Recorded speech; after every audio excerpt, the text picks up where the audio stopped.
Ramón, bienvenido de nuevo a Kaizen. Gracias. Es un poco como tu casa. No es que sea un juego de palabras así muy bueno, pero sí, ya había ganas. Teníamos esto pendiente. Sí. Hablamos por primera vez hace algo más de año y medio. En ese tiempo Sí. has sacado otro libro llamado ¿Por qué compramos la burra?, del que hablaremos enseguida. Pero me parece que ambos, además, han sido traducidos al chino. Y me tiene absolutamente fascinado imaginar a los traductores sudando la gota gorda con tus frases. Bueno, yo le escribí un mail para el traductor en su momento para pedirle perdón. Claro. Y hace poco, efectivamente, Íñigo Gil de la editorial Kailas nos mandó la portada del segundo, del de Por qué compramos la burra, y es una fantasía, porque claro, es una cosa completamente diferente de cómo hacemos las portadas aquí. Es una cosa súper abigarrada, llena de trozos de texto en todas las direcciones. Le pasa al traductor y flipas con lo que pone, pero bueno, pues, diferencias culturales. Entonces yo sigo sin creérmelo mucho, la verdad, esta idea de decir que me van a traducir a China. Pero te confieso que tengo la secreta esperanza de que si el libro es un hit allí, pues igual llegan el año que viene o dentro de 2 años y me dicen, oye, tus royalties son fajo de billete y me puedo retirar, que es lo que... Anda, oye, pues no estaría mal. Yo solo tengo la curiosidad de saber cómo van a traducir eso de que los seres humanos no somos seres racionales de los que toman raciones en los bares. Bueno, pero igual las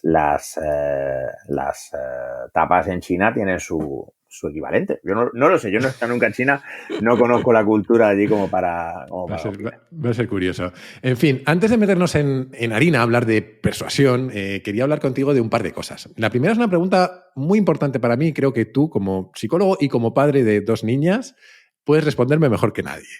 ¿El carácter se hace o se nace con él? Por irme preparando con la hija. Vale, esta es una pregunta chulísima y es un debate y sigue siendo un debate encendido en psicología. En general, la respuesta será que hay de las dos cosas. Hay características psicológicas. En general, la mayoría de características psicológicas tienen una heredabilidad en torno al 50%. Esto del 50% de la varianza pues se explica por la similitud genética entre dos personas. Esto se ha probado pues tanto con estudios entre hermanos, padres, etcétera, y estudios entre gemelos, particularmente interesantes los estudios de gemelos separados. En algunas características, como la inteligencia, pues podría ser que la heredabilidad fuera mayor, pero también por otro lado pues se dan fenómenos como la regresión a la media. Pero luego ahí está el entorno. Entonces, pues creo que como en casi cualquier característica de la persona, tú, por ejemplo, puedes tener el potencial de ser muy alto, pero si tienes un entorno en el que estás malnutrido, pues a lo mejor nunca alcanzarás la altura que tú podrías tener, y por eso a lo mejor cada generación es más alta que las anteriores. Tú piensas que mi hija de 10 años mide 1,50 m y tiene un 37 de pie. O sea que yo no descarto que mi hija me saque una cabeza a mí y yo mido 1,90. Pues en el tema de las características psicológicas podemos hablar de que tenemos una determinada serie de predisposiciones y luego pues ya el entorno y el aprendizaje nos va moldeando. Lo que pasa es que al hilo de esto, y en una charla que di que tuvo su pequeña de verdad controversia, pues mostraba el trabajo de una psicóloga evolutiva, Judith Rich Harris, que mostraba que en realidad los padres tenemos muy poca influencia, ojo, en el desarrollo de la personalidad de nuestros hijos. Entonces, por ejemplo, no podemos hacer que nuestros hijos sean más amantes de la lectura, no podemos hacer que nuestros hijos sean más extrovertidos o menos extrovertidos. En ese sentido, les influye muchísimo más el entorno no compartido. El entorno no compartido es el entorno fuera de la familia. De hecho, los hermanos no mellizos se parecen entre sí mucho menos de lo que cabría esperar. Entonces, esto también a mí por lo menos me sirvió para relajarme, porque básicamente un poco la noción es mientras no maltrates al crío, claro, porque evidentemente el maltrato sí puede tener una serie de consecuencias, pero ojo, es que incluso el maltrato no hay esa certeza que dice la gente de, si te ha pasado algo de niño necesariamente vas a tener un trauma. Tampoco es eso, aunque puede ocurrir, pero no es eso. Tenemos menos influencia de la que nos gustaría. Sobre todo es que yo creo que nos deja por un lado un poco indefensos y por otro lado a mí al menos me relaja, ¿no? En plan de, bueno, pues mientras yo las quiera mucho y más o menos intente darles, pues eso, una educación, un cuidado y tal, saldrán como tengan que salir y yo tampoco tengo mucho que... Ya ha sido la lotería genética, ¿no? Efectivamente, porque ya, efectivamente, de hecho, influimos un montón en ellos porque ya les hemos transmitido un montón. O sea, tu hija ya lleva un montón de tu forma de ser en ella y de su madre también. Pero luego el entorno, pues ya veremos por dónde. Las compañías son una cosa extremadamente importante. Bueno, pues lo iremos trabajando. Un tema distinto, porque por otro lado, creo que fue en enero, escribiste un mini hilo en Twitter contando cómo habías visto amigos tuyos que no se conocían entre sí discutir precisamente a través de Twitter y cómo estabas harto de que los algoritmos nos enfrenten los unos a los otros. O eso interpreté yo. Es más, enlazaste un manifiesto de una comunidad de hackers que creo que es ficticia y que sale de una novela que se llama Infinite Detail, por lo que he investigado. Pues ya has investigado más que yo. Yo lo leí, me pareció guapísimo y no le eché más cuenta. El texto es súper guapo. Y de hecho te iba a decir bueno, esto venía básicamente a decir, para que no lo haya leído, que es lo más normal, que Internet, en lugar de convertirse en la herramienta de emancipación que prometía ser, ha acabado convirtiéndonos a sus usuarios en productos y que nuestra visión del mundo está controlada y definida por una serie de algoritmos que al final nadie entiende del todo, o eso es lo que decía más sobre el texto, ¿no? Yo es que creo además que es que no lo entienden ni los programadores. O sea, yo no creo que los programadores, los desarrolladores, los que están ahí entiendan siempre. Y estoy seguro que muchas veces se sorprenden con las cosas que se hacen virales, con las cosas que saltan, que explotan. Yo no creo que ni ellos mismos lo terminen de entender. Sí, yo creo que hay mucho comportamiento emergente ahí. Y me contaste en la charla que tuvimos la última vez que tú, antes de hacer psicología, estudiaste informática. Sí, 2 años de ingeniería superior, sí. Y supongo que cuando empezaste a hacerlo pillarías ese Internet más idealista y revolucionario que me tocó a mí por aquellos años también. Y no sé cómo ves tú, como psicólogo, como padre y como usuario, ¿no? El papel que Internet juega en nuestras vidas hoy y el que puede jugar mañana con todos estos algoritmos, inteligencias artificiales, etcétera. ¿Cómo ha ido evolucionando, no? Y hasta qué punto lo que denuncia ese manifiesto que tú compartiste te preocupa realmente. A ver, en esto mi opinión era más firme hace un tiempo que ahora. ¿Por qué? Porque hace un tiempo yo estaba muy convencido de que había una serie de efectos, tanto cognitivos, en términos de, por ejemplo, déficits atencionales por la multitarea constante, la distracción constante, etcétera. Por ejemplo, hay una serie de investigaciones de los psicólogos Jean Twenge, es una psicóloga estadounidense que básicamente correlaciona el aumento en las tasas de depresión, ansiedad y suicidio de los jóvenes con la aparición de los smartphones. Es una correlación que ella dice que es directa, lo que pasa es que luego van saliendo nuevos estudios y vamos entendiendo mejor. Claro, te hablo de estudios que salen hace pues, fácilmente una década y se va acumulando más evidencia. Y ahora, por ejemplo, pues no parece que las redes sociales tengan un efecto tan grande en la polarización política, no parece que las redes sociales tengan un efecto tan grande, ni bueno ni malo, en el bienestar psicológico. Intuitivamente a mí eso me choca, pero tengo que aceptar que la evidencia es la que es. Entonces, yo lo que ahora pienso, sobre todo, es que lo que nos deberíamos preguntar es hasta qué punto esto va a durar. Porque las redes sociales lo que sí es cierto es que muestran señales de, digamos, fatiga. Facebook está perdiendo usuarios. Y Facebook lleva sin ganar usuarios menores de 30 desde hace igual 10 años. O sea, Facebook es una cosa que yo a mis estudiantes que tienen 21 años, están en cuarto, les pregunto y Facebook es el bar de tu padre. O sea, es como irte tú a tomar cerveza con tu amigo al bar de tu abuelo. O sea, no se hace. Pero es que las redes sociales más jóvenes, que se supone que impactan más los jóvenes, TikTok, Instagram, tal, tampoco están, al contrario, están drenando usuarios. Entonces yo creo que lo que está pasando aquí es un poco como una especie de fiebre del oro, que durante unos 10 o 15 años todo el mundo se ha vuelto muy loco con las redes sociales y las aplicaciones móviles y no sé qué, y va a dar paso a una nueva forma de entender Internet, porque Internet evidentemente no se va a ir, en la que quizá todo este rollo social sea secundario. Internet vuelva a ser un sitio donde, sobre todo, pues, fundamentalmente, lo que haces es utilizarlo de forma pragmática. Es decir, pues hagas tus gestiones en el banco, o enviarás información, o accederás al campus universitario para ver tus notas. Harás un montón de cosas por Internet. Los mapas, por ejemplo, súper útiles. Pues yo sin Google Maps, la verdad es que mi vida es mucho peor. Pero este rollo de estar entreteniéndote en Internet, yo no sé si tiene los días contados. No lo sé, es que soy muy cauto haciendo predicciones. Por ejemplo, el podcast yo creo que se va a quedar, pero porque el podcast ya se parece a algo que sabemos que funciona, que es la radio. O sea, al final el podcast es radio a demanda y eso funciona. Páginas como YouTube, que pueden ser a veces televisión a demanda, yo no creo que se vayan a ir. Cambiará el modelo según si los anuncios van de una forma u otra, esto o lo otro. Entonces, a nivel psicológico, yo lo que sí creo que es muy importante es formar a la gente en los riesgos del uso en cuanto a que puedan darse un mal uso. Por ejemplo, hacer a la gente consciente de los mecanismos conductuales que hay detrás de el diseño de las interfaces para que tú maximices el tiempo que pasas en la aplicación. Hacerles conscientes de las dinámicas sociales que se dan y hacerles conscientes también de que, por ejemplo, Twitter no es representativo de la opinión pública fuera de Twitter. También hacerles conscientes de mecanismos que sí son peligrosos, como por ejemplo las loot boxes en los videojuegos, porque sabemos que los videojuegos no son adictivos, sabemos que los videojuegos no son peligrosos, esos son hechos que están establecidos, pero precisamente esos componentes ya no son del videojuego, son de la... De tragaperras. De la tragaperras, efectivamente. Y entonces, claro, eso sí hay que vigilarlo. Pero creo que esto va a pegar un bajón. Y de hecho, el otro día leí un artículo que no sé si lo llegué a compartir o no, en un prensa estadounidense, que hablaba de que ahora se está iniciando una tendencia en algunas ciudades entre adolescentes americanos a no tener smartphone, a tener pues un Nokia y a quedar con sus amigos pues para irse a hacer lo que a lo mejor hacíamos tú y yo cuando teníamos esa edad? Pues irnos a un parque a tirarnos por ahí, a beber litro de cerveza, o a leer, o a dar una vuelta, o irte a jugar al centro comercial a los bolos, lo que sea, y que además usan esa especie de superioridad moral que tienen todos los adolescentes, ¿no? En plan de esto que hacen mis padres es de gilipollas. De hecho, por ejemplo, una lo decía, dice, yo me siento un poco superior a mi madre porque mi madre está todo el día perdiendo tiempo en Twitter, ¿no? Y la leías y por un lado decías qué pedorra eres y por otro lado decías te como la cara, ¿sabes? Entonces, yo creo que dar esas opciones es bueno, pero esta tecnología está ahí. De hecho, no creo que sea buena idea, por ejemplo, prohibir que los adolescentes accedan a una tecnología donde, al menos tal y como está ahora, gran parte de su vida social, que es importantísima para ellos, va a tener lugar allí. Entonces... Muy curioso, estaba pensando ahora que decías lo de prohibir, me estaba acordando de un debate que hay en Estados Unidos sobre por qué China sí limita y sesga TikTok dentro de China y no fuera de China, porque sabes que el gobierno chino ha emitido leyes para limitar el uso de redes sociales en los chavales y tal, y en Estados Unidos hay gente que lo ve como un arma, ¿no? Como una especie de arma. Sí.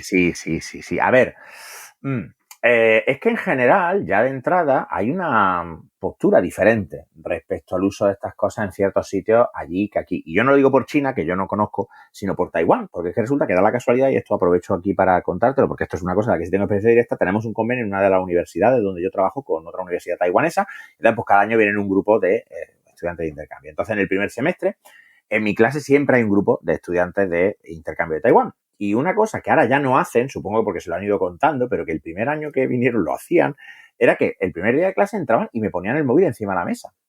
Y yo me quedaba como diciendo, ¿qué cojones quieres que haga con esto? Y es que allí lo tienen capadísimo. Y de hecho, aún así todo, aunque tengan su móvil y tal, te das cuenta que, por ejemplo, no tienen el ordenador abierto en clase. ¿Por qué? Pues porque allí está restringido y además, allí por lo que me han contado ellos, pues la relación con los profesores es muchísimo más jerárquica y muchísimo más distante, etc. Yo sí creo, y hay cierta evidencia en esta dirección, que es buena idea no permitir estos dispositivos en entornos básicamente donde tengas que sostener la atención.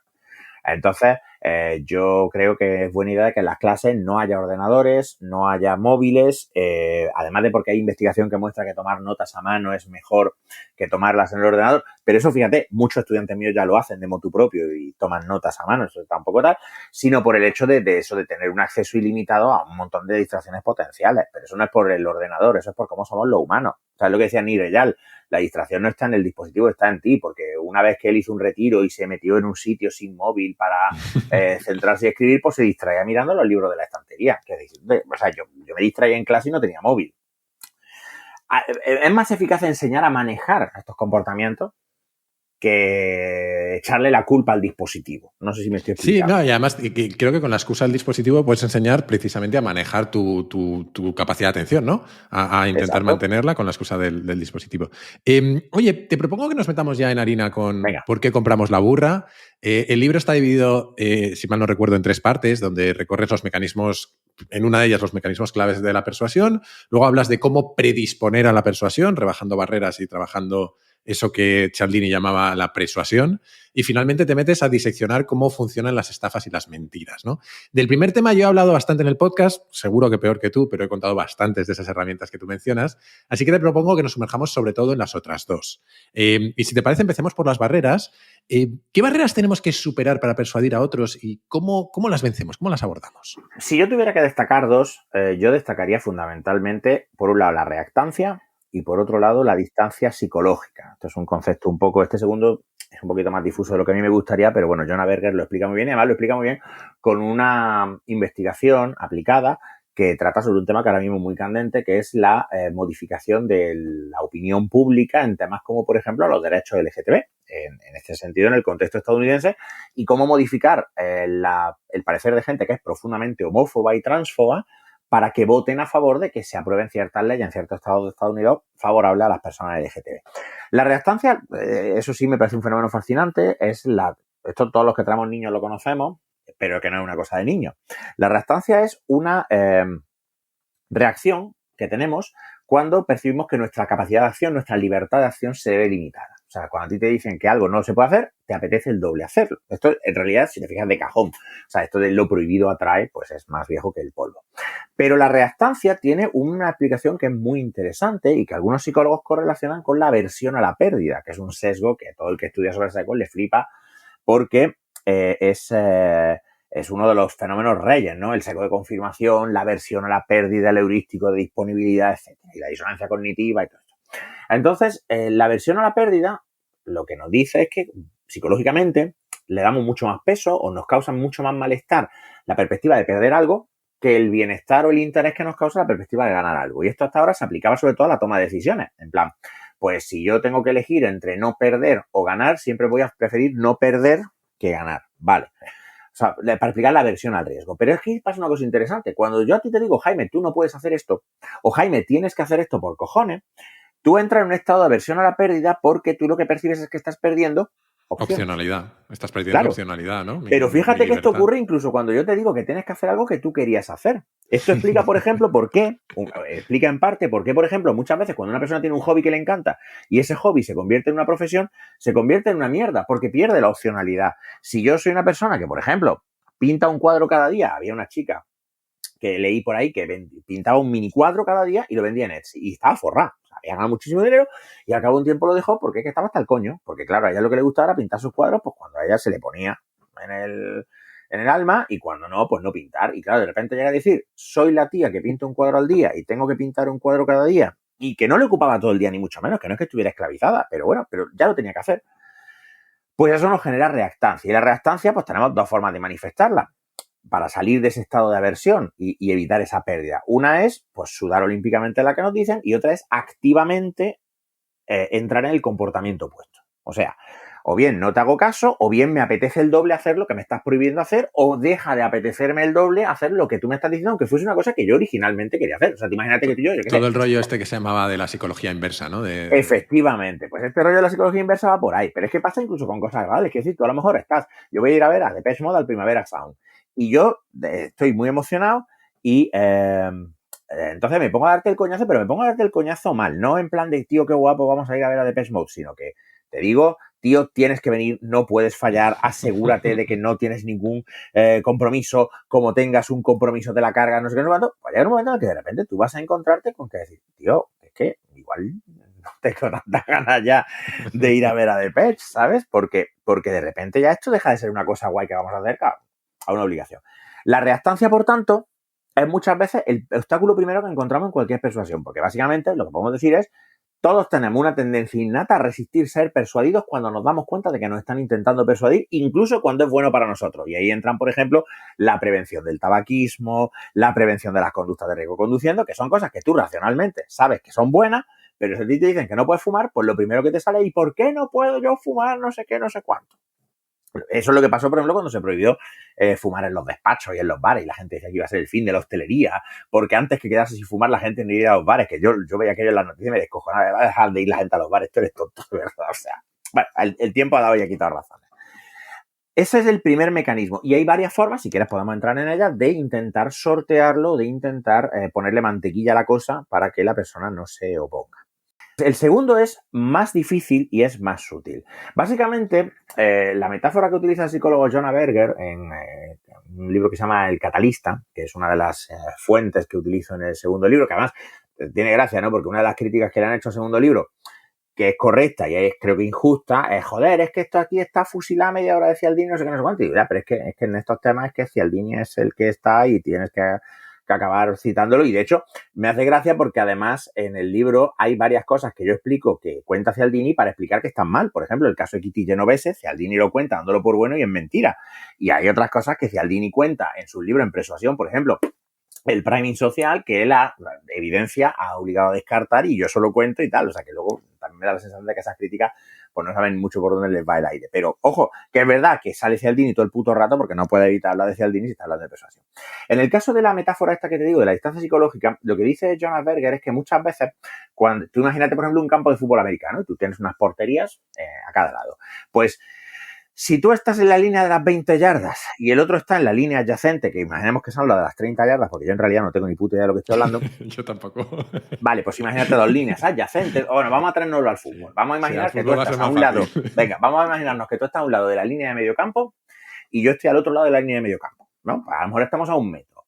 Movernos de postura es relativamente fácil. Nuestras posturas no están muy separadas. Esto representaría, por ejemplo, pues que a lo mejor tú y yo estamos de acuerdo en en lo esencial, pero a lo mejor pues estamos en desacuerdo en detalles de cómo hacerlo, de una implementación.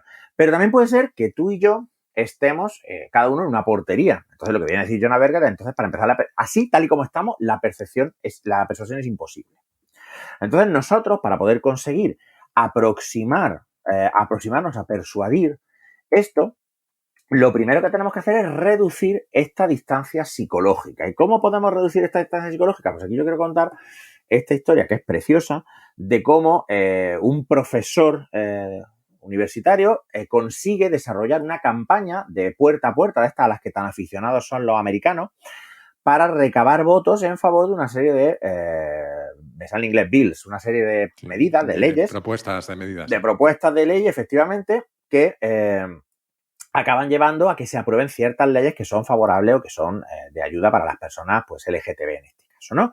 Y además lo consiguen yendo a los barrios y a las zonas donde precisamente hay gente del otro lado, o sea, gente que en principio pues está absolutamente en contra de toda esta movida. Lo primero que funciona es el uso inteligente de la empatía, pero el uso inteligente de la empatía muchas veces no es como las personas consideran. ¿En qué sentido? Normalmente cuando intentamos usar la empatía, lo que hacemos es intentar que el otro nos entienda a nosotros. Y eso muchas veces es completamente imposible. Quiero decir, si yo soy una persona, un ejemplo directo, yo no soy capaz de empatizar completamente con una persona trans porque una persona trans ha tenido unas vivencias que es que yo no puedo ni imaginar. Del mismo modo, pues que tú y yo no podemos imaginarnos lo que es la experiencia de dar a luz. Exacto. Porque no tenemos, vamos, ni por dónde empezar, ¿no? Vale, dicho esto, lo que sí se puede hacer es adoptar una postura en la que buscamos situaciones que sean comparables. Por ejemplo, una de las barriadas que visitaban era una barriada con un alto porcentaje de población migrante hispana, muy conservadora en estos asuntos, pero evidentemente que ha sufrido pues sus propios episodios de discriminación, de racismo, de problemas, etcétera. Entonces, las entrevistadoras tenían instrucciones de, sin confrontar, sin entrar nunca en la historia esta de si tú eres un transfobo o eres un homófobo, no sé qué, sino simplemente decir, oye, ¿por qué piensas esto? Pues porque yo soy muy creyente, porque yo creo que Dios nos hizo de una manera determinada, etcétera, etcétera. Vale. ¿Y alguna vez tú has experimentado discriminación o te han mirado mal por pertenecer a un grupo? Pues sí, mira, sí, hay veces que hay gente que se ha metido conmigo por ser, me ha dicho chicano, espalda mojada, no sé qué. ¿Ves? Pues ahí tú puedes acortar esa distancia. De forma que ahora tu postura... De hecho, lo que has hecho ha sido cambiar el campo, ¿no? Correcto, lo que has hecho es desplazarte por el campo, lo que has hecho es acercar tu posición a la del otro, porque ya no estamos hablando de si ley trans sí, ley trans no, esto sí, esto no. Estamos hablando de a que jode estar discriminado. A que jode estar discriminado. Yo me lo imagino de una forma en la que más que acercarles lo que has hecho es cambiar el juego. O sea, la dimensión que están evaluando ya no es la de trans sí, trans no, es la de discriminación sí, discriminación no, ¿no? Ahí estamos. Entonces, claro, cuando la persona se ve en esa situación, lo que hace es evocar una situación en la que esta persona ha sufrido y, por tanto, vuelve a experimentar la carga emocional que conlleva el sentirse así. Entonces, claro, aunque evidentemente son vivencias diferentes, ya no estás uno en una portería y otro en otra. A lo mejor cada uno está en sus respectivas áreas de penaltis. Entonces, mediante esta búsqueda de los factores de la experiencia del otro que se pueden... Porque tú muchas veces dices, imagínate cómo me siento yo cuando me pasa esto y lo otro y lo otro. Por mucha buena voluntad que tú le pongas, es que no puedes. ¿Por qué? Porque no tienes la experiencia, porque evidentemente, pues no, yo no me puedo imaginar lo que es ser una persona trans. No puedo. O sea, yo puedo aproximarme y seguramente pues acabas con metáforas de mierda como vivir en el cuerpo equivocado, no sé qué, que de hecho la propia comunidad ya hace años que no utiliza y que rechaza. Pero sí puedo recordar, pues yo qué sé, experiencias en las que yo me haya visto discriminado, pues por estar en otro país y ser de una nacionalidad o lo que sea. Pues ahí, ese es el primer paso para reducir la distancia, que es la búsqueda de experiencias comunes con las que ambos nos podemos relacionar. Si nosotros hacemos eso, una de las cosas que estamos haciendo precisamente es reducir esta reactancia. O sea, precisamente, ¿por qué? Porque ya no se trata de una persona pidiéndonos que hagamos algo que no queremos hacer, sino que se trata de hablar también de una realidad que yo puedo compartir. Y a nosotros, y de esto entonces ya habrás hablado, si has hablado previamente de los principios de Cialdini, nos gusta la gente que se nos parece. Claro. o sea, el principio de agrado y similitud dice precisamente que nos gusta aquella gente que percibimos que compartimos cosas con ellos porque tenemos esta tendencia, pues por nuestra historia evolutiva, a preferir a la gente que tiene cosas en común con nosotros, pues porque probablemente serían de nuestra tribu, digamos. Entonces ya no es la tribu de los trans y la tribu de los inmigrantes, es la tribu de las personas que se han visto discriminadas y que estamos tratando de evitar esa discriminación. Ahí tú puedes seguir. Cuando se aprueban leyes determinadas de anti-racismo, pues entonces tú cómo te sentiste, qué significó para ti, cómo te impactó. Y entonces esta persona rememora eso. Ahí estás jugando, positivamente en este caso, y estás permitiéndole que tenga sensación de agencia, estás permitiéndole que tenga sensación de libertad, con lo cual tú no estás induciendo ninguna reactancia, estás permitiendo que la persona vaya más o menos hacia su dirección. Por supuesto, esto es un proceso lento. En el ejemplo que usa Jonah Berger sobre la persuasión de estas votantes, hablamos de entrevistas muy extendidas. En la realidad, muchas veces hablamos de meses. O sea... No, me estaba recordando además esto que decías, por hacer una analogía en campos en los que mucha gente, bueno, no sé, iba a decir que está menos invertida emocionalmente, pero no tengo tan claro, a la gestión del cambio en las organizaciones, porque creo que se produce una reactancia muy similar y esa necesidad también de mover a la gente de su posición de partida para aceptar un cambio cuando una organización quiere cambiar, ¿no? Absolutamente, absolutamente. La clave aquí precisamente es cómo se presenta el cambio para que la otra persona no lo perciba tanto, y aquí entra mucho la ilusión de elección, por ejemplo, para que la otra persona no perciba que se le está empujando en una dirección, lo cual pues desarrollarías esta reactancia, sino que al contrario, parece que eres tú el que está guiando este cambio. Entonces, eso es una estrategia que se puede usar, pues, por supuesto, para bien y para mal, porque si te fijas, la radicalización de personas que entran en grupos de extremistas, sectas y demás, también ocurre de esta manera. Lo que se hace es que tú estás en una meta del campo y en la otra meta está pues el suicidio colectivo, ponerte un chaleco explosivo y detonarte en mitad de un mercado, cometer un asesinato, un acto terrorista, cualquier cosa de estas. Tú aquí, al principio, tú no puedes ir allí. Si a ti alguien llega y te dice, oye, coge este fusil y pegar un tiro a ese, tú lo vas a mandar a la mierda. Pues esos son procesos de lavado de cerebro durante meses y años, etc. Claro, pero fíjate que en realidad esta técnica de reducir la distancia lo que hace es influir de una forma que a mí me encanta en la persuasión, que es influir sobre tu necesidad de ser consistente. Porque claro, piensa una cosa.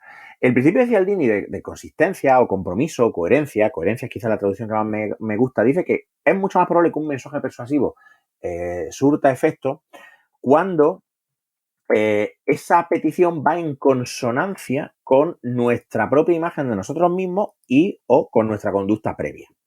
En el caso, por ejemplo, de estos votantes que van poco a poco yendo en dirección a una mayor tolerancia, al aludir a sus experiencias de discriminación, lo que tú estás haciendo además es ponerle una situación de disonancia que es, si yo he sufrido discriminación y eso estaba mal, y yo he luchado o me ha parecido bien que se luche por acabar esta discriminación, no es consistente que yo niegue el mismo derecho a otras personas al margen de que a mí, pues por mis consecuencias, mis creencias religiosas, no sé qué, no sé cuánto, a mí me parezca que es la obra de Satán o lo que sea. Entonces el trabajo de Fleischer, Dave Fleischer era el nombre, es muy interesante porque además persiste meses después, porque es que ha durado tanto porque es un cambio en la forma en la que tú te ves a ti mismo. O sea, no te convence momentáneamente para ir a votar. En el fondo es un cambio en tu identidad. Ojo, que nuestra identidad es una cosa extremadamente fluida. Esto es una de las cosas que a mí me gustaría, Jaime, destacar más. La gente le tiene como mucho miedo a eso, en plan de, uy, es que el lavado de cerebro. Cuidado, nosotros nos estamos lavando el cerebro todo el santo día, porque continuamente estamos ajustando nuestra percepción de nosotros mismos y la percepción de los demás en base a no solo nuestra conducta y la de ellos, sino, curiosamente, la relación de nuestra conducta con ellos. ¿A qué me refiero? Por ejemplo, si yo, el famosísimo efecto Franklin, si a mí alguien me cae regular y me pide un favor y yo se lo hago por no parecer un cabrón, esa persona me empieza a caer mejor. ¿Por qué? Porque yo ahora tengo que ajustar mi imagen de mí mismo en base a mi conducta hacia el otro. Y si yo le echo un favor a este tío, pues tan hijo puta no puede ser. Si no puede ser tan hijo puta, entonces pues me tiene que caer mejor. Tampoco es que pases del odio al amor en un salto, pero de repente ya, bueno, a ver, es un gilipollas, pero tiene sus cosas, ¿sabes? Y poco a poco, pues la cosa puede ir. Y acabas cuando Harry encontró a Sally, que es básicamente empiezan así y acaban como acaban. Oye, cambiando de tercio ligeramente, siempre que leo de persuasión en tu libro o en otros sitios, me recuerda a cosas que yo leí de pequeño, porque yo crecí con el Chan Tata Chan, que no sé si te acordarás, era un programa de magia que hacía Juan Tamariz en la tele. Clásico, mítico. Y de hecho creo que la única colección por fascículos que yo he hecho en mi vida era el curso de magia de Tamariz. Y a mí todo esto de la persuasión me recuerda mucho a la labor de los magos, ¿no? ¿Qué es la persuasión y cómo funciona? Y no sé si el enlace que yo he hecho está bien hecho o no, pero a mí me recuerda a la labor que tiene. Es perfecto y de hecho una de las cosas que Cialdini repite mucho en su obra es que la atención es causal. O sea, un mago lo que hace es que coge y trae tu atención hacia esta mano mientras hace el truco con la otra. En persuasión, tú lo que haces es o bien apartar la atención de la persona de parte del argumento, parte de la situación que podrían ir en tu contra y enfocarla en las partes que tú quieres. Mira, es que además esta misma mañana estaba dando una clase de presentaciones, comunicación pública, etcétera, y lo estaba hablando con las chicas de la clase. Hay una casualidad, y la voy a mantener en casualidad porque no tengo prueba de lo contrario, de que normalmente parece que hay una fuerte correlación entre oleadas de ocupación y campañas publicitarias de Securitas Direct. Yo no voy a decir que haya algo, ¿vale? Esto es un poco como el meme del pavo este cuarto milenio. Yo no voy a decir que es una conspiración, pero una conspiración. Entonces, no lo digo en serio, no lo sé. Y a lo mejor esa correlación es ilusoria y percibida por mí, no lo sé. Pero el caso es que cuando tú en los medios, por ejemplo, atraes la atención de la gente hacia la ocupación, los riesgos de la ocupación, lo ocupa, ese efecto, ese fenómeno parece mucho más importante. Esto se llama heurístico de disponibilidad. Porque tu atención está ahí. Y entonces, como tu atención está ahí, eres más propenso a darle importancia, porque nosotros prestamos atención a lo que es importante y viceversa. Si algo le prestamos atención, pensamos que debe ser importante. Entonces, a la hora de persuadirte, por ejemplo, que los ocupas son un riesgo y que tienes que comprar alarma, es mucho más fácil hacerlo si tú previamente has persuadido, has llevado la atención del otro a mira a esta señora que bajó al Mercadona y en el rato de ir a por el pan le ocuparon la casa. Claro, no metes toda la información de la mayoría de los pisos ocupados están vacíos, son de bancos, no son de nadie, etcétera, se ocupan edificios públicos. Mierda, pato. Lo importante es, señora, si se va usted por el pan, le ocupan el piso. Y en realidad luego miramos los porcentajes de casa ocupada, delito, etcétera, y no es un problema urgente. Es un problema y evidentemente al que le ocupen el piso pues, tiene un problema que lógicamente querrá que le solucione. Pero no es el problema social que a veces se presenta. Entonces, claro que la atención es esencial. La persuasión es prestigitación porque es control atencional. Es que tú te fijes en aquello que yo necesito que te fijes para que mi argumento, cuando entra, tenga muchísima más fuerza y muchísima más pegada. Del mismo modo, experimentos clásicos muy divertidos que juegan de nuevo con el tema de la identidad. Por ejemplo, si yo te pregunto si eres una persona aventurera antes de ofrecerte probar una bebida nueva, antes de probar un producto nuevo, es más probable que tú digas que sí. ¿Por qué? Porque yo ya he atraído tu atención hacia los momentos en los que te has comportado de forma aventurera, has probado cosas nuevas. Además, atraigo tu atención a que ser aventurero es socialmente deseable. ¿De acuerdo? Y por otro lado, por ejemplo, los captadores de gente para las sectas muchas veces te preguntan si eres infeliz. ¿Por qué? Porque si te preguntan si eres infeliz y tu atención tiene que enfocarse en buscar momentos de infelicidad, pues hombre, alguno te va a salir. Entonces, fíjate cómo en realidad lo persuasivo no es la pregunta. La pregunta lo que hace es allanar el terreno. Y te autopersuades tú, en el fondo. Y ya estás tú listo para ser autopersuadido. La atención es esencial en la persuasión porque además jugamos con esta tendencia que tenemos a tener una fe enorme, excesiva, darle un peso enorme a nuestros pensamientos, nuestras emociones, nuestras percepciones, en el sentido de que le damos valor de verdad. Si yo pienso esto es porque esto es verdad. Si yo siento esto es que yo siento una emoción muy fuerte respecto de algo, me convence a mí mismo de que ese algo es importante. Y no es así. Porque la persuasión es un asunto muy emocional, muy poco racional. El mismo ejemplo que decía Foster Wallace, ¿no? Que todo en su experiencia de la vida le confirmaba continuamente que él era el centro del universo. Y creo que es que estamos siempre así, ¿no? Y casi saltando a la persuasión, casi se llega muy naturalmente a a los timadores, a los estafadores, ¿no? Y tú hablas de ellos, ¿no? De hecho, hace poco, de casualidad, yo le dediqué un capítulo a un libro que se llama Lying for Money, de un tipo que se llama Dan Davis, que estudia los principales fraudes financieros de la historia. Y cuenta, por ejemplo, un caso alucinante de un tío que se llamaba Gregor MacGregor, que en el siglo XVIII se inventó un país en Latinoamérica y estafó Sí. barbaridades de dinero a los ingleses, a Bueno, los y hay un franceses y tío tal. que vendió la Torre Eiffel 2 veces a 2 gobiernos distintos. También, otro genio. Maravilloso. Y en este libro el tío habla de cómo, curiosamente, es más fácil estafar en lo que él llama sociedades de alta confianza, que son normalmente países desarrollados, donde yo interpreto que nuestras barreras deben estar algo más bajas debido a que el contexto nos hace sentir más seguros, ¿no? Y a la hora de hablar de estafas, ¿qué has aprendido tú sobre los timadores y sobre sus víctimas? Porque hablas de ambos en el libro. Efectivamente, y esa es una de las partes, además me da mucha pena decirlo, pero una de las partes que más tuve que cortar, porque una cosa que me pasó cuando estaba escribiendo el libro fue lo contrario de lo que me pasó con el primero. Con el primero, hacia el final a veces tuve momentos de duda de si llegaríamos al número de páginas previsto, si me quedaría muy corto, y hombre, yo prefiero la verdad siempre que un libro de divulgación sea breve y ameno, que no que se haga pesado, pero sí es cierto que, claro, había que entregar otro. Con esto lo que me pasó fue lo contrario. Le mandé la estimación de caracteres, el cálculo de caracteres, incluidos los espacios, porque en la editorial funcionan así, no quieren saber nada de palabras. Ellos te dicen, dime cuántos caracteres son. Y le mandé el número de caracteres y me dijo Íñigo, estos son 600 páginas, esto de ninguna de las maneras te la vamos a poder publicar así. Bueno, a ver, si me hubiera peleado con él, pues a lo mejor sí, porque bueno, tenemos una relación fantástica y tal. Pero la realidad era que teníamos prevista unas 300 y yo creo que era una longitud razonable. Entonces, la cosa es que tuve que cortar mucho y donde más corté fue aquí. Porque además es que yo no quería que el libro fuese sobre la persuasión y la estafa y estafa y estafa, porque acabas con la sensación de que la persuasión es deshonesta, ¿no es cierto? La persuasión es una herramienta y se puede persuadir. Los psicólogos, por ejemplo, persuadimos a las personas en nuestra consulta para que hagan cambios positivos en su vida y te pueden persuadir para acabar dándole todo tu dinero a un estafador. Es decir, y es neutro, ¿no? Es la típica metáfora del martillo que igual le abra en la cabeza a alguien que construye un mueble. Entonces, al final, a la hora de quitarle peso, preferí reducir por ahí porque hay un montón de historias. Lo más interesante que yo he aprendido sobre los estafadores y los estafados, que en realidad va en línea con la que ya habíamos visto en los libros anteriores, es que primero, no existe igual que no existe un perfil de gente que cree en mierda, no existe un perfil de víctima de estafador, no hay un perfil que necesariamente te haga más vulnerable o menos. En la historia de la estafa hay gente, premios Nobel, estafado y gente analfabeta estafada, gente joven y mayor, gente lista, tonta, guapa, fea, lo que tú quieras. Y tampoco hay necesariamente un perfil del estafador. Se suele asociar mucho, y es verdad, con temas como la psicopatía, pero no hace falta ni mucho menos ser un psicópata para ser un estafador muy exitoso.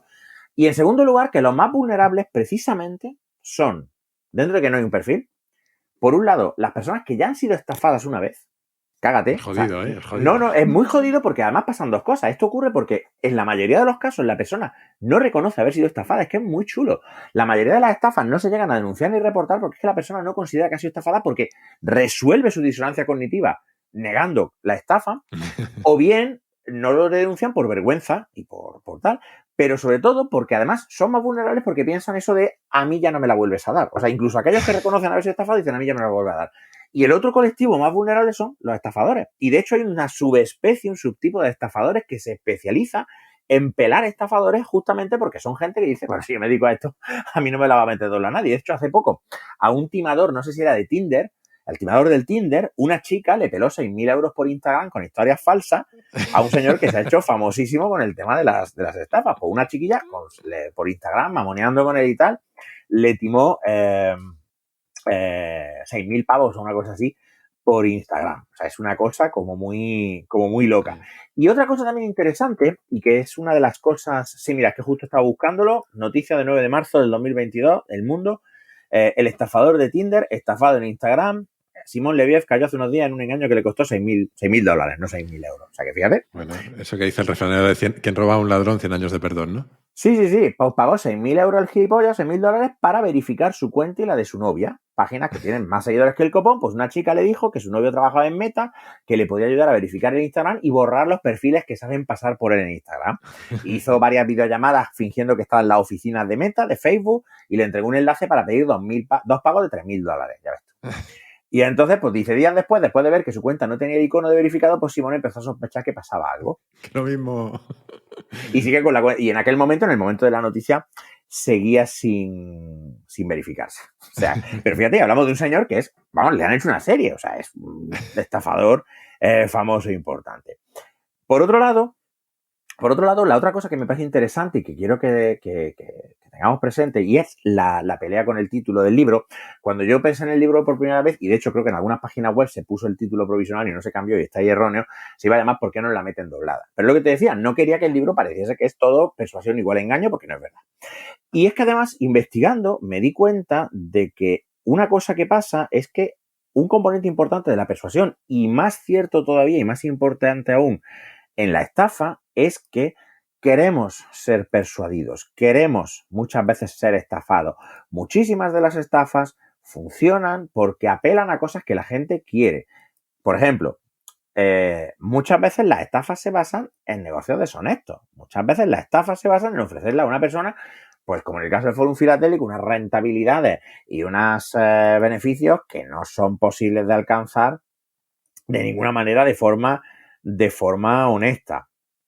Y por otro lado, también muchas veces se juega con la idea de convencer al otro de que, claro, esto te pasa a ti porque tú eres especial, tú eres único, tú te mereces que te pase esto. Y claro, aquí esto se relaciona con un fenómeno muy chulo que es el sesgo egocéntrico, que es una cosa muy bien conocida, ¿no? Esto es rollo de, por ejemplo, el 80% de los conductores consideran que son mejores conductores que la media, lo cual es imposible. De hecho, en España había una investigación que decía que el 75% de los políticos se consideraban por encima de la media en honradez. Esto lo lees y tienes que pensar, ¿sabes? Y ojo, no están mintiendo. Es que yo estoy seguro de que la mayoría de ellos... De hecho, algún día, si yo tuviera la ocasión, me encantaría tener la oportunidad de entrevistarme o entrevistar a algún político al que hayan trincado, pero trincado del todo por corrupción, y que para escuchar las justificaciones. Porque yo creo que muy pocos políticos van a llegar y van a decir, pues sí, es verdad, mira, tío, hice esto por forrarme y soy un cabrón y tal. O sea, yo creo que llegarán y desde todo el mundo lo hace, no voy a ser menos, a cualquier otra historia de yo en realidad soy una víctima, a mí me obligaron. Esto... Ahora que decías lo de las víctimas y que puede caer cualquiera, me estaba acordando, porque estábamos hablando mucho de los fraudes, ¿no? Pero un mecanismo relativamente similar funciona en las burbujas, y como te he dicho, es un par de capítulos dedicados a las burbujas, y me estaba acordando que Newton cayó en una de estas, en la de los mares del sur, y él mismo dijo, soy capaz de calcular el movimiento de los cuerpos celestes, pero no la locura de la gente. Y es que me hace una frase maravillosa, y es que si Newton cae, cualquiera puede caer. Claro. Aquí también entra otra cosa, que es nuestra tendencia al optimismo, Jaime, que es precisamente esa, ¿no? Es que los pisos nunca van a bajar, y eso, lo mires por donde lo mires, necesariamente es una imbecilidad. O sea, ya no porque tenga que haber un desplome, sino porque simplemente no, las cosas no pueden subir para siempre. O sea, los pisos pues, tendrán que subir, tendrán que bajar. No, pero la gente quiere creer, y al final es creer también, precisamente, que tú eres especial, que eres diferente, que a ti te va a tocar el gordo porque tú te lo mereces. Esta falacia al jugador de, bueno, después de muchas jugadas malas tiene que venir una buena, y así con todo. Entonces, claro, la persuasión, tanto la honesta como la deshonesta, pero sobre todo muchas veces la deshonesta,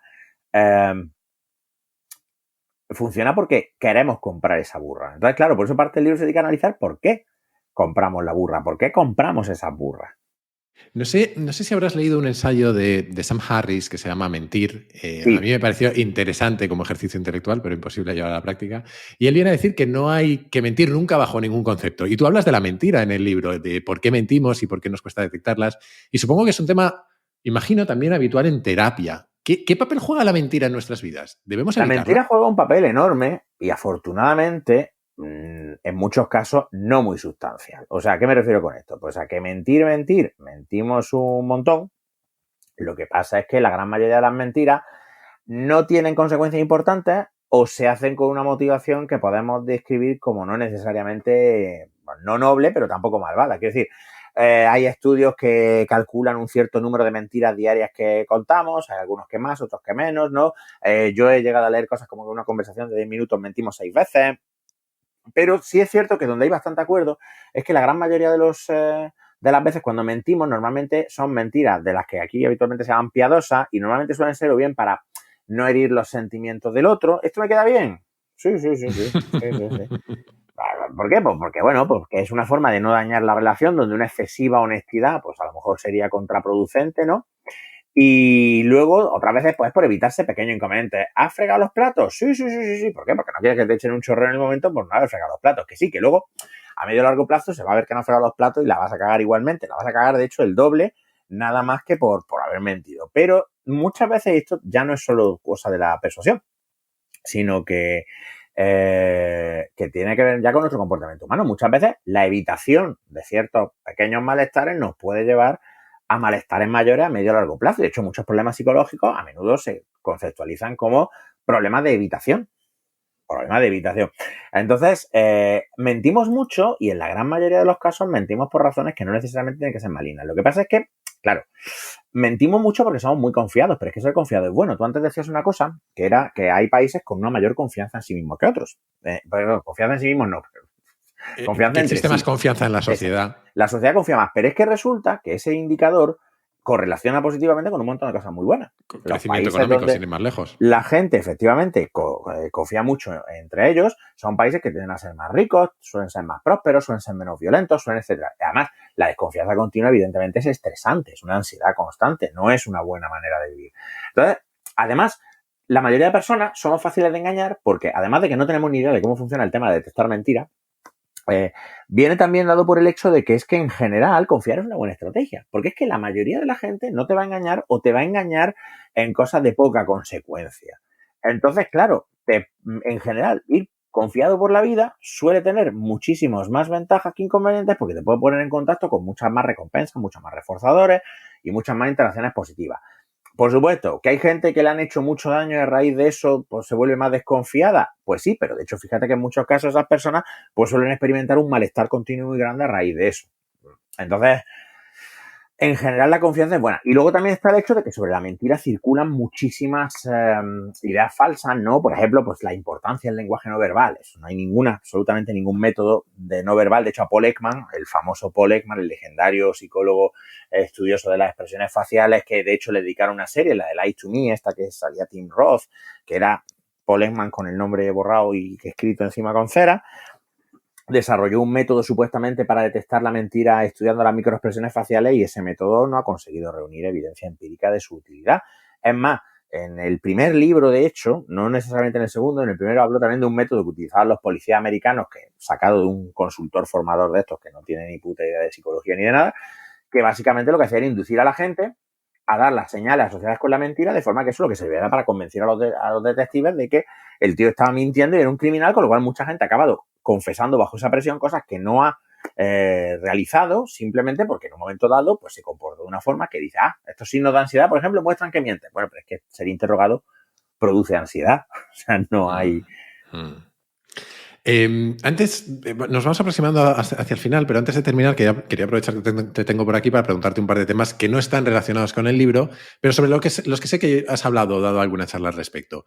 El primero de ellos es algo que me interesa bastante, que es nuestro diálogo interior. No sé si habrás leído un libro llamado Cháchara, de un tipo que se llama Sí, Ethan Kross. lo tengo en la lista de pendientes, he leído algunos capítulos. El tío habla básicamente del poder que tiene canalizar esas conversaciones con nosotros mismos para cosas como combatir nuestra ansiedad, mejorar las relaciones con otros o incluso nuestra salud, ¿no? Sí. Que a mí me parece un poco, seguro que hay algo ahí, pero me parece bastante llamativo, ¿no? Y yo intuyo que trabajar esas conversaciones tiene mucho valor, pero a la vez creo que la línea que separa eso de la psicología positiva más extrema, rollo Mr. Wonderful, puede ser delgada. Entonces, te quería preguntar ¿qué papel juegan esas conversaciones con nosotros mismos en nuestras vidas y cómo podemos enfocarlas? No solo eso, sino que es que además, a ver, esto que se describe como chatter, en realidad es una técnica que viene de la rumiación, ¿no? La rumiación es una versión problemática o una variación problemática de esta conducta. A ver, todos hablamos todo el tiempo con nosotros, todos pensamos, ¿vale? El tema con esto es que en terapia cognitiva, en la terapia cognitiva para la depresión, una de las cosas que se trabaja, una de las técnicas es lo que se llama la reestructuración cognitiva. La reestructuración cognitiva es registrar para poder analizar tu propio diálogo interno, porque de acuerdo con la tesis de los psicólogos cognitivos, de Aaron Beck, Albert Ellis y los que vinieron después, tú estás deprimido porque te dices a ti mismo una serie de cosas que no son realistas, no son racionales sobre ti mismo, sobre los demás y el mundo. En la ansiedad, pues resulta que lo que ocurre es que tú te dices a ti mismo cosas que te hacen sentir amenazado y por tanto pues se desencadena la respuesta a ansiedad. Y esto funciona muy bien. Ojito, Ahora ya te explicaré por qué. Pero el problema con la terapia cognitiva y con la excesiva obsesión con el chatter es que precisamente en problemas como los problemas de rumia puede ser muy contraproducente, porque precisamente una persona que rumia mucho, si le pone más atención encima a esa rumia para tratar de refutarlas, primero que nunca puedes refutar por completo una rumia, porque la mayoría de las rumias son cosas que podrían pasar, con lo cual siempre te cabe el easy, ¿no? Entonces esa excesiva atención refuerza y agrava y mantiene el problema de la rumia. Entonces, prestar atención al diálogo interno y a la persuasión interna sí, pero. Sí, pero. El control del diálogo interno es interesante porque muestra, entre otras cosas, las reglas verbales bajo las cuales operamos. Skinner, en su obra Conducta Verbal, explicaba la diferencia entre aprendizaje por contingencia y aprendizaje por reglas verbales. Y básicamente lo que venía a decir era que todos los organismos aprenden por contingencia, esto es por exposición al entorno. Hago esto, pasa esto otro, ¿vale? Pues eso es el aprendizaje por contingencia. Esto es universal, lo puede hacer organismos unicelulares que no tienen sistema nervioso, aprenden por contingencia. Y por otro lado, está el aprendizaje por reglas verbales, que es una característica que es, al menos cuando Skinner escribió, fundamentalmente humana, aunque ahora pues está empezando a verse que igual hay otras especies que podrían utilizar códigos parecidos a los códigos verbales. Pero bueno, vamos a simplificar en los humanos. Entonces tú, por ejemplo, tú no necesitas que te pille un coche para saber que hay que cruzar en verde, porque a ti verbalmente te han dado una regla que es cruza en verde. No necesitas que te apuñalen para saber que un cuchillo es peligroso, porque tu madre te ha dicho 1000 veces, Jaime, que te vas a cortar, Jaime, no vayas con el cuchillo así, a ver si me lo vas a clavar. Has visto películas donde la peña se pincha, en fin. Skinner lo que venía a decir y lo que demuestra en su obra es que las reglas verbales para los humanos son tan importantes que a veces pueden impedir que se realice un aprendizaje basado en contingencia. Ahora te pongo un ejemplo. Si tú te reúnes a una persona que, por ejemplo, tuviese fobia social y un pánico atroz a hablar en público, tú tendrías una serie de reglas negativas sobre hablar en público. Voy a hacer el ridículo, no debería hacer esto, no puedo salir porque no estoy preparado, si salgo se van a reír de mí, etcétera, etcétera. Con lo cual tú, de hecho, estás anticipando y trayéndote al presente un sufrimiento que aún no existe. Entonces, esa regla te genera un malestar que tú tratas de evitar, evitando precisamente esas contingencias. Pero claro, tú esas contingencias tendrías que exponerte para poder darte cuenta de que, primero, probablemente no te salga tan mal, y segundo, es que aunque te salga mal, tampoco va a ser tan terrible. Pues si das un coñazo de charla, pues probablemente no te tiran piedras tampoco. Pues ahora das un coñazo de charla y tal. Además, si practicas mucho, pues probablemente mejores, etc, etc. Pero fíjate que muchas veces el objeto de la terapia es romper ese control verbal de las reglas del consultante sobre la conducta, de forma que la persona se comporte menos según cómo piensa y más de una forma, digamos, exploratoria, experimental. Experiencial, ¿no? Entonces, que experimente la situación. Ahí está. Lo que tú hablas de ese libro, Chatter, por lo poco que yo he leído del libro, es que básicamente lo que enfatiza es en identificar que a veces esa charla nuestra puede ser una charla con unas reglas verbales demasiado rígidas, demasiado prohibitivas, y que entonces puede merecer la pena tratar de modificar esas reglas por reglas que sean más exploratorias. Y aquí entramos, y ahora nos acercamos a la parte del pensamiento positivo, a cuáles son las verbalizaciones buenas. Porque, por ejemplo, las afirmaciones positivas no funcionan. De hecho, las afirmaciones positivas en plan de hoy me va a salir todo muy bien, voy a triunfar en todo lo que me proponga, no sé cuánto, disminuyen la motivación por actuar. Pero, sin embargo, hay investigación interesantísima que muestra que hay una técnica basada en esto que se llama contraste psicológico que funciona de la siguiente manera y tiene que ver con la verbalización. De lo que se trata es de visualizar y describirte la meta a la que quieres llegar y entonces describirte y verbalizar la situación en la que estás, o sea, la distancia que hay entre tu situación y la meta. ¿Por qué? Porque la primera parte, la parte en la que tú te describes a ti mismo el resultado deseado, te ayuda a generar esta motivación, ¿no? A tener este interés en conseguirlo. Pero la segunda parte, además de evitar que te hagas demasiadas expectativas, te ayuda a centrarte en cómo voy a llegar, cuál es el recorrido que yo voy a hacer para llegar a esto. Y eso además aumenta tu sensación de control. Fíjate que el chatter negativo muchas veces lo que hace es ponerte en una situación de indefensión. Yo no voy a poder, esto no tiene arreglo, etcétera. Entonces lo que se trata de cambiar un chatter más realista, admitiendo que hay unas dificultades aquí presentes, pero centrándote en, bueno, ¿qué puedo hacer yo para afrontar esto? Y además aceptando la posibilidad de que no me salga. Que esa es otra cosa. Entonces, ahí es a donde quiero ir a parar. Cuando te termines de leer, comentaremos, porque es un libro que me parece curioso y sobre todo es un tema que a mí sobre el que hablo mucho conmigo mismo, yo creo.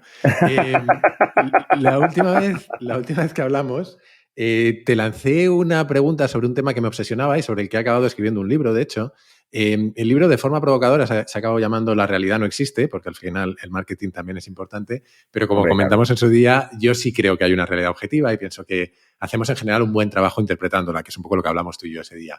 Sí, embargo, yo también creo que existe una realidad objetiva, claro, ¿verdad? Las cosas pero a mí me interesa mucho identificar dónde fallamos y de qué formas podemos abordar esas limitaciones. Es decir, cuáles son los límites de nuestro modelo mental del mundo y de lo que nos sucede y de cómo podemos mejorarlo, ¿no? Y recuerdo que la otra vez hablamos mucho de cómo se nos da razonablemente bien percibir aquello que es objetivable y cómo fallamos más cuanto más nos metemos en el campo de la interpretación. Por ejemplo, cuando atribuimos comportamientos a otros, ¿no? O cómo nuestros sesgos nos entorpecen a la hora de tener una idea clara de la realidad, etcétera.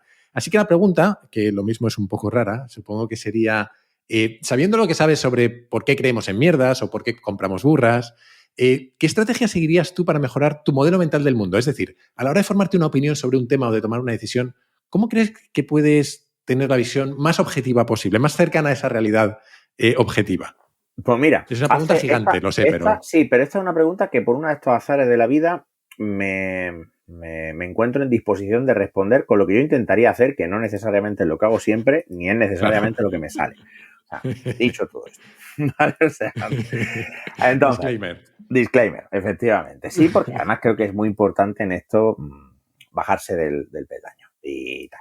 Hace poco yo estuve en casa de un amigo mío, José César Perales, que es profesor de psicología en la Universidad de Granada y que es experto en adicciones y tal. Y estábamos hablando de, pues toda la polémica que hay actualmente desde el punto de vista de la ley trans, la ley de derechos LGTB, y estábamos hablando concretamente pues, sobre la preocupación y la oposición que de ciertos sectores de la psicología patria hay a todo esto. Muchas veces esgrimiendo argumentos muy poco científicos y muy poco válidos. En este sentido, pues tanto él como yo nos encontramos en el campo de estar a favor de pues, que los menores trans reciban apoyo psicológico, terapia afirmativa, lo cual no necesariamente implica hormonas ni cirugías, sino un acompañamiento, etc. Pero la cosa es que cuando estamos hablando de esto, estamos hablando de la oposición, de las personas que son trans excluyentes. Y una cosa que hizo él, que a mí me parece que fue excelente, fue resumir el punto de vista de estas personas, yo creo que de una forma tan exquisita que seguramente una persona de esas le habría dicho, ojalá yo pudiera explicarlo así de bien. Yo creo que el primer paso para mejorar nuestros modelos del mundo es tratar de ser capaz de explicar la posición del otro mejor que ellos mismos para asegurarnos de que nuestra crítica es lo más objetiva posible y lo menos sesgada posible. El segundo paso creo que es la demora. Y eso creo que sí es una cosa, dentro de que cada vez me encuentro más lejos de postura alarmista respecto de que las redes sociales son el mal y van a causar el colapso social, simplemente yo creo que ya no les queda mucho recorrido. Sí es cierto que creo que las redes sociales penalizan la demora y recompensan la inmediatez. Y entonces, muchas veces el pensamiento sesgado viene de la necesidad, si quieres verlo así, de opinar de algo muy deprisa.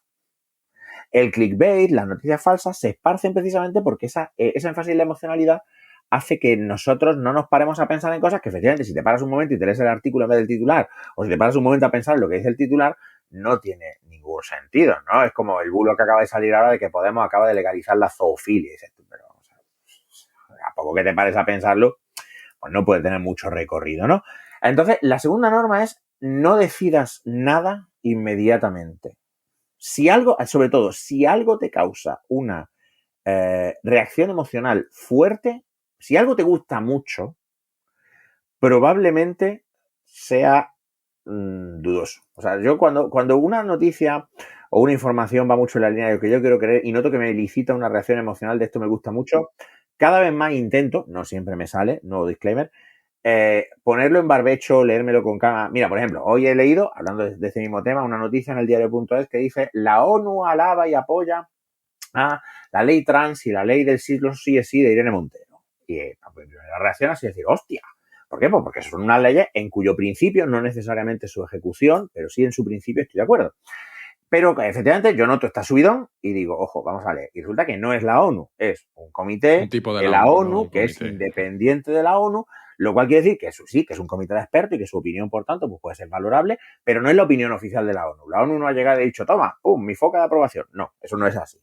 Pero claro, ahí me siento contento porque dice, bueno, pues cuando he compartido esta noticia, en vez de soltar directamente el bulo, pues yo capaz de decir, ojito que el titular dice una cosa, la noticia dice otra. Yo creo que es buena noticia, pero baja.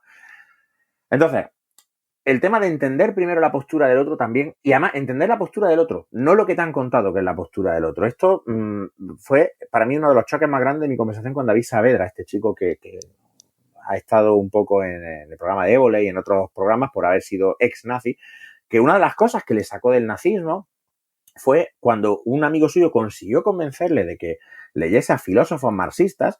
Y lo interesante no es que él se volviera marxista. De hecho, David a día de hoy, hasta donde yo sé, no se considera marxista en absoluto, sino el choque de decir esto no tiene nada que ver con lo que a mí me habían dicho que decía Marx. Porque claro, él solo había leído a pensadores de ultraderecha explicando a Marx. Entonces, de ahí la importancia esta de ser capaz de explicar la postura del otro. Porque una vez que tú entiendes la postura del otro y eres capaz de explicársela y que el otro te diga, sí, eso es lo que pienso, quiere decir que tú realmente entiendes de lo que estás hablando y el sesgo se minimiza. La demora.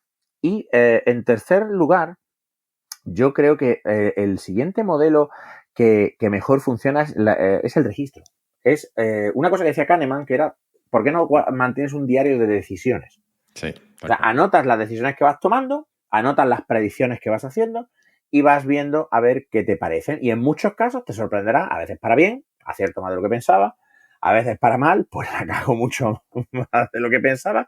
Y también puede ser que te des cuenta que en ciertos dominios eres muy bueno y en ciertos dominios no. Y eso sí te va a dar una información que yo creo que va a ser útil a la hora de ir refinando esos modelos. Yo creo que el diario de decisiones, también es cierto que los psicólogos conductuales que somos muy fan de los registros.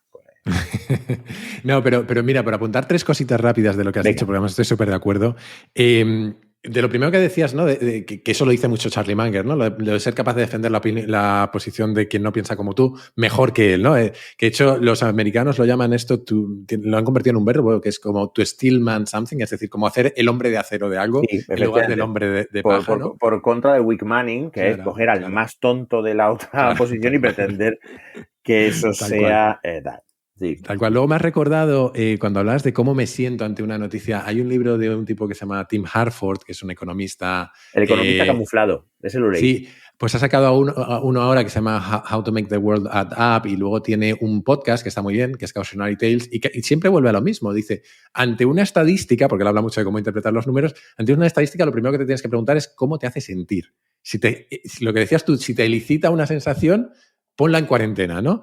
Y lo último que decías, lo del registro, me recuerda mucho a lo que hacen los fondos de inversión, que escriben una tesis de inversión. Dicen, vamos a invertir en este proyecto por esto, esto, esto y esto, y 3 años después vuelves a tu tesis y ves si los argumentos eran correctos, no si ha salido bien o no la inversión, sino cómo habías analizado la situación, ¿no? Que a mí me parece interesante para mejorar el proceso de toma de decisión. Efectivamente, es que incluir eso en el diario es interesante, porque, a ver, está muy bien decir, oye, pues pensé que pasaría esto, y luego un mes después decir, pues no pasó. Pero está muy guay también, claro, también depende del trabajo que te quieras pegar, decir, he decidido esto por esta razón, esta razón, esta razón y esta razón. Y oye, yo, para mí, en muchos aspectos ha cambiado mucho. Por ejemplo, esto es una cosa que yo hago habitualmente en lo referente a la consulta. Registro las pautas y cosas que propongo a los pacientes y tomo un montón de notas para luego poder ver qué es lo que me ha funcionado y qué no, porque precisamente hay investigación que muestra que los terapeutas noveles tienen una ligeramente mejor efectividad que los terapeutas veteranos porque los terapeutas noveles tiran menos de intuición y son más protocolarios, y resulta que, coño, que los protocolos a veces pueden tener su razón de ser, y si tú te dicen que el análisis funcional tiene 10 pasos, pues a veces el veterano se salta 2 porque, bueno, pues ese la idea es precisamente contrarrestarlo con este control y este registro. Yo creo que con esas 3 normas, hombre, infalible no vas a ser, pero posiblemente algo mejor. Un esquiador olímpico que le preguntaron una vez cuál era el giro más importante, cuál era su truco para esquiar, y él decía, acordarse de que el giro más importante era el último que hacía antes de subirse al telesilla, porque era la forma de, antes de lanzarse, seguir con su proceso de estar concentrado en el momento de esquiar, ¿no? Que es un poco lo de confiar en el proceso. Oye, vamos a ir terminando, pero antes te voy a repetir una pregunta que ya te hice en su día, porque a todo el que pasa por aquí le pido recomendaciones de 3 libros, aunque me valen películas, documentales, videojuegos, lo que sea, que han marcado tu manera de entender el mundo. Pero como vuelves a pasar por aquí, te lo vuelvo a preguntar, aunque imagino que esta vez va a ser más difícil, porque la otra vez te pedí 3, te viniste arriba y gastaste un montón de balas y salieron la peli y las novelas de Conan, el libro no, tengo muchas más. Los libros de fantasía en general. Tengo mucho más. Venga, dispara. Tres. ¿Qué nos recomiendas para entender mejor el mundo? Vale, cosas muy guapas que yo he leído en los últimos tiempos y que yo creo que pueden ser de mucho interés y de mucha, dependiendo también de la hondura en la que tú quieras meter.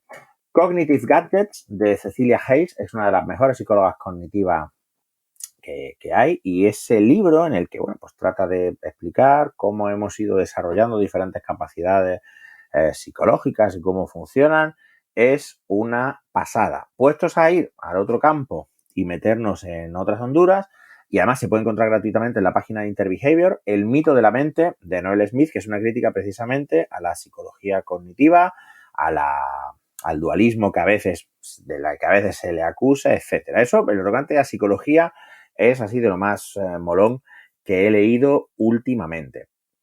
Y luego, por supuesto, el otro clásico, que es Modificación de Conducta, que es Y cómo aplicarla, de Martin y Peer, que ese lo recomiendo siempre. Otro que también creo que es buenísimo es Creando el lenguaje, de Nick Chater. Nick Chater es el tío que escribió Tu mente es plana, ¿vale?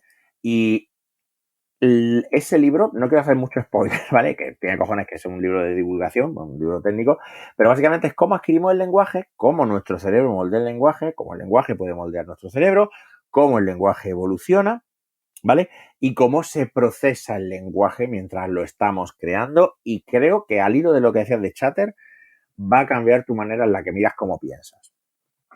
Ahora, series, cine en general, las dos pelis de Glass Onion me han sorprendido maravillosamente bien, son exquisitas, y quiero también romper una lanza en favor de una que protagoniza Emma Thompson, una película un poquito más independiente que se llama Good Luck to You, Leo Grande, ¿vale? Sobre una señora mayor, no me acuerdo si es viuda o separada, creo que es viuda, que tiene 4 encuentros con un trabajador sexual, porque pues es una mujer que ha tenido una vida sexual muy monótona y llega un momento en el que, bueno, pues decide que quiere experimentar y tiene un primer encuentro con él, un segundo, un tercero y un cuarto. Son como 4 viñetas y solo están Emma Thompson y el chico que hace de Leo Grande, que no me acuerdo cómo se llama, y es la recontrapolla. O sea, es la recontrapolla. Es una película que a Victoria y a mí nos encantó y nos pareció tremenda. De música me estoy volviendo al tema de el rock más clásico y quiero recomendar a los Dead Daisies, que tienen un disco de versiones que es francamente la rehostia, pero la rehostia en verso puto. O sea, creo que tiene la versión de Highway Star que tiene, yo creo que es mejor que la de los Deep Purple. Y si hablamos de videojuegos, por ejemplo, pues cosas que yo haya jugado así últimamente que me hayan impactado mucho, Disco Elysium. Disco Elysium es una extraña fantasía de cine negro, sobrenatural, etcétera, donde tu personaje puede, por ejemplo, hablar con su corbata y los objetos tienen personalidad y esa personalidad influye en el desarrollo de la historia, y créeme si te digo que yo no he jugado nunca una cosa similar. Qué guay, qué guay, qué guay. Pues nada, nos llevamos un montón de deberes, lo cual está muy bien. Ahora sí que sí, antes de despedirnos, recordemos a todo el mundo dónde podemos seguirte, leer lo que escribes, aprender más de ti y sobre todo comprar tus libros, que eso es importante. Sí, claro, hay que darle de comer a mi gato.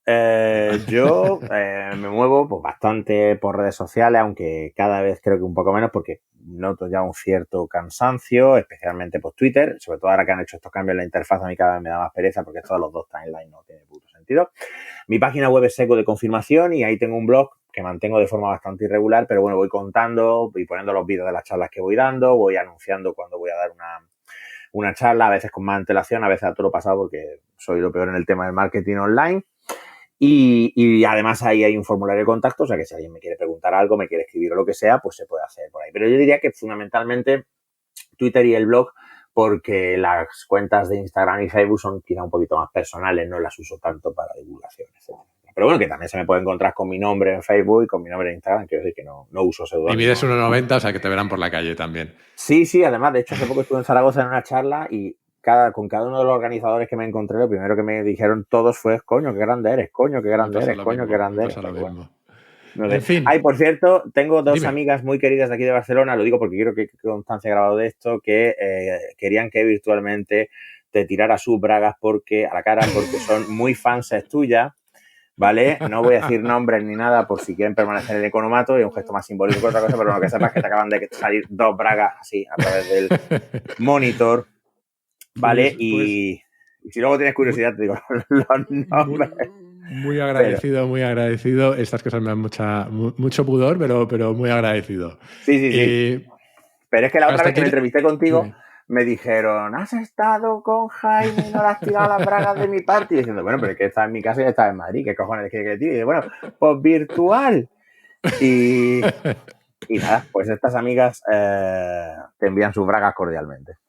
Pues bien recibidas y muy agradecido. Hasta aquí la entrevista, Ramón. Me quedaría horas, pero así nos guardamos temas para cuando volvamos a coincidir. Claro, Muchísimas cuando tú gracias, de quieras, siempre es un verdad. placer estar contigo y con tu oyente. Así que nada, y que cualquier cosa que os surja, ya hablaremos, ya tendremos ocasión. Igualmente, muchas gracias.